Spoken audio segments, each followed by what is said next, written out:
Hey guys, welcome back to the channel. ಮೊದಲನೇದಾಗಿ ನಮ್ಮ mat reader ಬಗ್ಗೆ ಮಾತಾಡೋದಾದ್ರೆ ನಿಜವಾಗ್ಲೂ ಈ ವ್ಯಕ್ತಿಗೆ ಏನಾಗಿದೆ ಅಂತ ನನಗಂತೂ ಅರ್ಥ ಆಗ್ತಾ ಇಲ್ಲ. ರೀಸೆಂಟ್ ಆಗಿ ಏನೇನೋ ಹುಚ್ಚುಚ್ಚುಂತರ ಸ್ಟೇಟ್ಮೆಂಟ್ ಗಳನ್ನ ಕೊಡ್ತಾ ಇದ್ದಾರೆ. ಮೊದಲನೇದಾಗಿ ಒಂದು ಕಾಂಟ್ರವರ್ಸಿಯಲ್ಲೂ ಕೂಡ ಇವರು ತಗಲಾಕೊಂಡಿದ್ದಾರೆ. ಅದೇನಪ್ಪಾ ಅಂದ್ರೆ ಒಂದು ಚಾರಿಟಿ ಇವೆಂಟ್ ನೋಡೋದಕ್ಕೆ ಸಿಗ್ತಾ ಇತ್ತಂತೆ. ಅಂಡ್ ಅವರು ಮ್ಯಾಟ್ ರೀಡರ್ ಅವರಿಗೆ ಒಂದು ಮ್ಯಾಚ್ ಅಲ್ಲಿ ಕಂಪೀಟ್ ಮಾಡೋದಕ್ಕೆ ದುಡ್ಡು ಕೂಡ ಕೊಟ್ಟಿದ್ರಂತೆ. ಅಂಡ್ ಆ ಒಂದು ಇವೆಂಟ್ ಅಲ್ಲಿ ಕಂಪೀಟ್ ಮಾಡೋದಕ್ಕೆ ನಮ್ಮ ಮ್ಯಾಟ್ ರೀಡರ್ ಅವರು ಹೋಗಿಲ್ಲ. ಅಂಡ್ ಅದಕ್ಕೆ ಯಾಕೆ ಹೋಗಿಲ್ಲ ಅಂತ ಆನ್ಸರ್ನ ಮಾಡೋದಕ್ಕೆ ನಮ್ಮ ಮ್ಯಾಟ್ ರೀಡರ್ ಅವರು ಒಂದು ವಿಡಿಯೋನ ಮಾಡ್ತಾರೆ. ಅದರಲ್ಲಿ ಅವರು ತಿಳಿಸ್ತಾರೆ, ನನಗೆ ಮಲ್ಟಿಪಲ್ ಸೆಗ್ಮೆಂಟ್ಗಳನ್ನ ಅವರು ಹೇಳಿದ್ರು, ನಾನು ಬಂದು 2 ದಿನ ಆದರೂ ಕೂಡ ನನಗೆ ಏನು ಕೂಡ ಹೇಳಲಿಲ್ಲ, ಅದಕ್ಕೋಸ್ಕರ ನಾನು ಅಲ್ಲಿಂದ ಹೊರಟೋದೆ ಅಂತ ಹೇಳಿ CM ಪಂಕ್ ಆಗಿರ್ಬೋದು, AJ ಆಗಿರ್ಬೋದು, WWE ಸೂಪರ್ ಸ್ಟಾರ್ಸ್ಗಳಾಗಿರ್ಬೋದು, ಇವರೆಲ್ಲರ ಬಗ್ಗೆ ಏನೇನೋ ಸ್ಟೇಟ್ಮೆಂಟ್ಗಳನ್ನ ಕೊಡ್ತಾರೆ. ನಾನು ಏನು ಬೇಕೋ ಅದನ್ನ ಮಾಡ್ತಾ ಇರ್ತೀನಿ ಅಂತ ಹೇಳ್ತಾ ಇರ್ತಾರೆ. ಏನೇ ಆಗಲಿ ಗಾಯ್ಸ್, ಯಾಕೋ ಜಾಸ್ತಿ ಆಗಿರಬೇಕು ಅನ್ಸುತ್ತೆ, ಅದಕ್ಕೋಸ್ಕರ ಈ ರೀತಿ ಸ್ಟೇಟ್ಮೆಂಟ್ಗಳನ್ನ ಕೊಡ್ತಾ ಇದ್ದಾರೆ. ಈ ರೀತಿ ಎಲ್ಲ ಸ್ಟೇಟ್ಮೆಂಟ್ಗಳನ್ನ ನೋಡಿದ್ರೆ WWE ಅವರು ಮ್ಯಾಟ್ ರೀಡರ್ ಅವ್ರನ್ನ ರಿಲೀಸ್ ಮಾಡಿನೇ ಒಳ್ಳೇದಾಯ್ತು ಅಂತ ನನಗೂ ಅನಿಸ್ತಾ ಇದೆ. ನೆಕ್ಸ್ಟ್ ಅಪ್ಡೇಟ್ ಕಡೆ ಬರೋದಾದ್ರೆ ಇದಿರ್ತಕ್ಕಂಥದ್ದು WWE ಅನ್ರಿಯಲ್ ಬಗ್ಗೆ. ನಿಮಗೆ ಗೊತ್ತಿರಬಹುದು, WWE ಅನ್ರಿಯಲ್ ಡಾಕ್ಯುಮೆಂಟರಿ ರಿಲೀಸ್ ಆಗಿತ್ತು. ನಾನು ಕೂಡ ವಿಡಿಯೋ ಮಾಡಿದ್ದೆ, ಸಖತ್ತಾಗಿ ಸಪೋರ್ಟ್ ನ ಕೊಟ್ರಿ. ಅಂಡ್ ಈಗ ಅದರ ಸೀಸನ್ 2 ಕೂಡ ಆದಷ್ಟು ಬೇಗ ನಮಗೆ ನೋಡೋದಕ್ಕೆ ಸಿಗುತ್ತೆ. ಅಂಡ್ ಸೀಸನ್ 2 ಅಲ್ಲಿ WWE ಅವರು ಆಟ್ರುತ್ ಅವ್ರನ್ನ WWE ಕಂಪನಿಯಿಂದ ರಿಲೀಸ್ ಮಾಡಿ ಮತ್ತೊಮ್ಮೆ ಕರ್ಕೊಂಡು ಬಂದಿದ್ರಲ್ಲ, ಆ ಒಂದು ವಿಚಾರದ ಬಗ್ಗೆ ಒಂದು ಎಪಿಸೋಡ್ ನ ಮಾಡ್ತಾರಂತೆ. ಅಷ್ಟೇ ಅಲ್ಲ, ಸತ್ ಫ್ರೀಕಿನ್ ರೋಲೆನ್ಸ್ ಅವರ ಕ್ಯಾಶ್ ಇನ್ ಇದೆಯಲ್ಲ, ಆ ಒಂದು ವಿಚಾರದ ಬಗ್ಗೆನೂ ಕೂಡ ಒಂದು ಎಪಿಸೋಡ್ ನಮಗೆ ನೋಡೋದಕ್ಕೆ ಸಿಗುತ್ತೆ. ಅಂಡ್ ಆಫ್ ಕೋರ್ಸ್ ಬ್ರಾಕ್ ಲೆಸ್ನರ್ ಅವರ ರಿಟರ್ನ್ ಬಗ್ಗೆನೂ ಕೂಡ ಒಂದು ಎಪಿಸೋಡ್ ನ ಮಾಡ್ತಾರೆ. ನಿಜವಾಗ್ಲೂ ಇಂಟ್ರೆಸ್ಟಿಂಗ್ ಆಗಿರುತ್ತೆ ಆಟ್ರುತ್ ಅವರ ಎಪಿಸೋಡ್ ನ ನೋಡೋದಕ್ಕೆ, ಅದೇ ರೀತಿ ಬ್ರಾಕ್ ಲೆಸ್ನರ್ ಅವರ ಎಪಿಸೋಡ್ ನ ನೋಡೋದಕ್ಕೆ. ಯಾಕಂದ್ರೆ ಆಟ್ರುತ್ ಅವ್ರನ್ನ WWE ಅವರೇ ರಿಲೀಸ್ ಮಾಡಿ ಅದಾದ್ಮೇಲೆ ಕ್ರೌಡ್ ಸಪೋರ್ಟ್ ಮಾಡಿದ್ನ ನೋಡಿ ವಾಪಸ್ ಕರ್ಕೊಂಡು ಬಂದಿದ್ರು. ಅದನ್ನು ಕೂಡ ಈ ಒಂದು ಎಪಿಸೋಡ್ ಅಲ್ಲಿ ಕವರ್ ಮಾಡ್ತಾರ ಅಂತ ನೋಡೋದಕ್ಕೆ ನಾನಂತೂ ತುಂಬಾನೇ ಕಾಯ್ತಾ ಇದ್ದೇನೆ.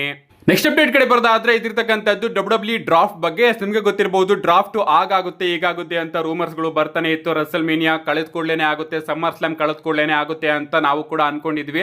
ಅಂಡ್ ಸೆಪ್ಟೆಂಬರ್ ತಿಂಗಳಲ್ಲಿ WWE ಅವರು ESPN ಗೆ ಹೋದಾಗ ಡ್ರಾಫ್ಟ್ ಆಗ್ಬಹುದು ಅಂತಾನು ಕೂಡ ಅನ್ಕೊಂಡಿದ್ವಿ.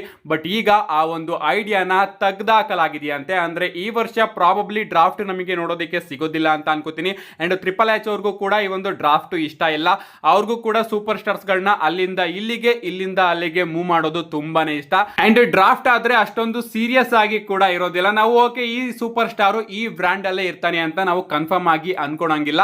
ಆಗಾಗ ಎಕ್ಸ್ಚೇಂಜ್ ಗಳು ಆಗ್ತಾ ಇರುತ್ತೆ. ಅಂಡ್ ಅದರಿಂದ ಪ್ರಾಬಬ್ಲಿ ಈ ಬಾರಿಯ ಡ್ರಾಫ್ಟ್ ನಮಗೆ ನೋಡೋದಕ್ಕೆ ಸಿಗೋದಿಲ್ಲ ಅಂತಾನೆ ಅನ್ಸ್ತಾ ಇದೆ.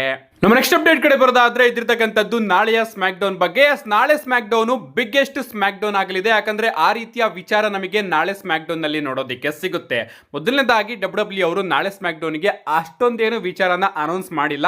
ಆದ್ರೂ ಕೂಡ ಬಿಗ್ಗೆಸ್ಟ್ ಸ್ಮ್ಯಾಕ್ ಡೌನ್ ನಾಳೆ ಖಂಡಿತವಾಗ್ಲೂ ಕೂಡ ಆಗುತ್ತೆ. ಯಾಕಂದ್ರೆ ಜಾನ್ ಸಿನಾ ಅವರ ಫೈನಲ್ ಅಪಿರಿಯನ್ಸ್ ನಮಗೆ ನಾಳೆ ಸ್ಮ್ಯಾಕ್ ಡೌನ್ ನಲ್ಲಿ ನೋಡೋದಕ್ಕೆ ಸಿಗ್ತಾ ಇದೆ.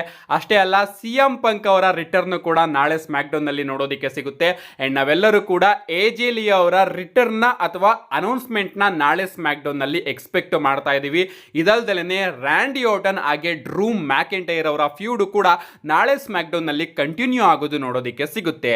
ಇಷ್ಟೇನಾ ಗುರು, ಇಷ್ಟಕ್ಕೆ ಬಿಗ್ಗೆಸ್ಟ್ ಸ್ಮ್ಯಾಕ್ ಡೌನ್ ಖಂಡಿತವಾಗ್ಲೂ ಆಗುತ್ತಾ ಅಂತ ನೀವೇನಾದ್ರೂ ಕೇಳಿದ್ರೆ ಇಷ್ಟೇ ಅಲ್ಲ ಗಾಯ್ಸ್. ನಾಳೆ ಸ್ಮ್ಯಾಕ್ ಡೌನ್ ನಲ್ಲಿ ಇನ್ನ ಒಂದು ಬಿಗ್ಗೆಸ್ಟ್ ಮೂಮೆಂಟ್ ನಮಗೆ ನೋಡೋದಕ್ಕೆ ಸಿಗುತ್ತೆ. ಅದೇ ಇವತ್ತಿನ ಫೈನಲ್ ಅಪ್ಡೇಟು. ನಾಳೆ ಸ್ಮ್ಯಾಕ್ ಡೌನ್ ನಲ್ಲಿ ನಮಗೆ ಬೀಸ್ಟ್ ಬ್ರಾಕ್ ಲೆಸ್ನರ್ ಅವರ ಶಾಕಿಂಗ್ ರಿಟರ್ನ್ ನೋಡೋದಕ್ಕೆ ಸಿಗ್ತಾ ಇದೆ. ಆ ರೀತಿ ಅಪ್ಡೇಟ್ಗಳು ಬರ್ತಾ ಇದೆ. WWE ಅವರು ಅಫಿಷಿಯಲ್ ಆಗಿ ಬ್ರಾಕ್ ಲೆಸ್ನರ್ ಅವ್ರನ್ನ ಅಡ್ವರ್ಟೈಸ್ ಮಾಡಿಲ್ಲ ನಾಳೆ ಸ್ಮ್ಯಾಕ್ ಡೌನ್ಗೆ. ಬಟ್ ಬ್ರಾಕ್ ಲೆಸ್ನರ್ ಅವರು ಶೆಡ್ಯೂಲ್ಡ್ ಆಗಿದ್ದಾರಂತೆ ಚಿಕಾಗೋಗೆ ಟ್ರಾವೆಲ್ ಮಾಡೋದಕ್ಕೆ. ಸೊ ಚಿಕಾಗೋಗೆ ನಮ್ಮ ಬ್ರಾಕ್ ಲೆಸ್ನರ್ ಅವರು ಬರ್ತಾ ಇದ್ದಾರೆ. ನಾಳೆ ಸ್ಮ್ಯಾಕ್ ಡೌನ್ ಕೂಡ ಇರೋದು ಚಿಕಾಗೋದಲ್ಲೇನೆ. ಸೊ ಬ್ರಾಕ್ ಲೆಸ್ನರ್ ಅವರ ಸರ್ಪ್ರೈಸ್ ಶಾಕಿಂಗ್ ರಿಟರ್ನ್ ನಮಗೆ ನಾಳೆ ಸ್ಮ್ಯಾಕ್ ಡೌನ್ ನಲ್ಲಿ ನೋಡೋದಕ್ಕೆ ಸಿಗಬಹುದು. ಕಳೆದ ವಿಡಿಯೋದಲ್ಲಿ ನಾನು ನಿಮಗೆ ತಿಳಿಸಿದ್ದೆ, ನಾಳೆ ಸ್ಮ್ಯಾಕ್ ಡೌನ್ ಜಾನ್ ಸಿನಾ ಅವರ ಫೈನಲ್ ಸ್ಮ್ಯಾಕ್ ಡೌನ್ ಆಗಬಹುದು. ಇದಾದ್ಮೇಲೆ ಅವರು ಮುಂದಿನ ಸ್ಮ್ಯಾಕ್ ಡೌನ್ ಗಳಲ್ಲಿ ಅಪಿರಿಯನ್ಸ್ ನ ಕೊಡದಲೇನೆ ಇರಬಹುದು.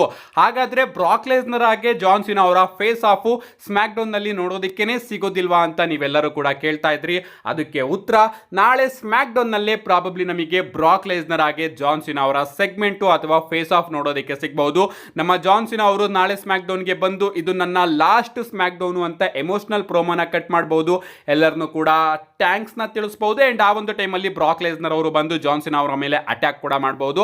ಅಂಡ್ ಇದಾದ್ಮೇಲೆ ಬ್ರಾಕ್ ಲೆಸ್ನರ್ ಅವರು ಇನ್ನ ಒಂದು ಸ್ಮ್ಯಾಕ್ ಡೌನ್ಗೆ ಅಡ್ವರ್ಟೈಸ್ ಆಗಿದ್ದಾರೆ. ಬಟ್ ಅಲ್ಲಿಗೆ ನಮ್ಮ ಜಾನ್ ಸಿನಾ ಅವರು ಅಡ್ವರ್ಟೈಸ್ ಆಗಿಲ್ಲ. ಜಾನ್ ಸಿನಾ ಅವರು ಮಂಡೇ ನೈಟ್ ರಾಗೆ ಅಡ್ವರ್ಟೈಸ್ ಆಗಿದ್ದಾರೆ. ಏನೇ ಆಗ್ಲಿ ಗೈಸ್, ನಾಳೆ ಸ್ಮ್ಯಾಕ್ ಡೌನ್ ನ ಯಾರು ಕೂಡ ಮಿಸ್ ಮಾಡ್ಕೋಬೇಡಿ. ಫ್ರೀ ಆಗಿ ಹೇಗೆ ನೋಡೋದು ಅಂತ ನಾನು ಇನ್ಸ್ಟಾಗ್ರಾಮ್ ಅಲ್ಲಿ ತಿಳಿಸ್ಕೊಟ್ಟಿದ್ದೀನಿ.